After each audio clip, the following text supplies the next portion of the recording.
The relationship between the US and China is going to affect all of us over this century.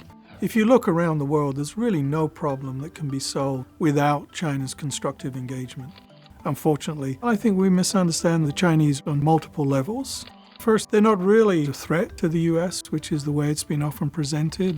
The common refrain is that the Chinese are taking away the jobs of American workers. So why not put tariffs on Chinese imports? Well, I think we have to remember the American consumer is addicted to cheap products. And I don't believe that any president is going to be able to force the American public to accept higher prices for the sake of saving jobs of other American workers. So we have to think about this in a more creative way. Now, a number of people have argued that increasing economic engagement will help ameliorate the situation of political repression and human rights in China. I don't think that's going to happen. China's going to make its own decisions and move at its own pace.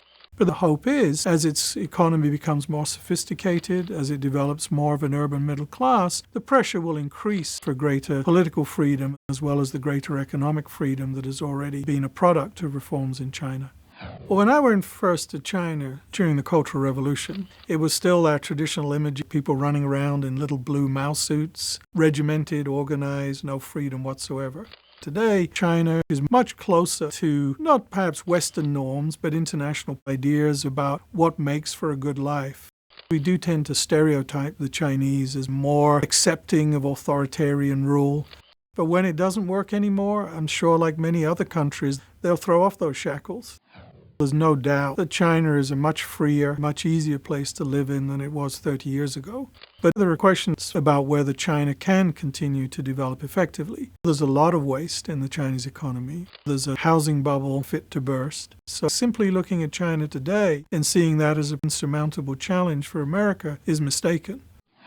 To be honest, I don't really think that it's the development of China that is affecting the American worker. U.S. companies are going to look for the cheapest spots and the biggest profit for its shareholders. If it's not investing in China, it's going to be investing somewhere else. And we already see a lot of the bottom-end investment shifting out of China to Vietnam, to Bangladesh. So those jobs are never going to come back to America.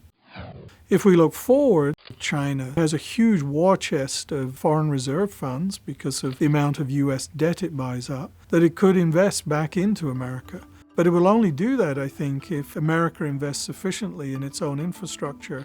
It's very simple to blame China for America's woes, and it's much more difficult to say that these are problems which are fundamental to American society. And perhaps that's what needs to be worked on rather than just blaming China.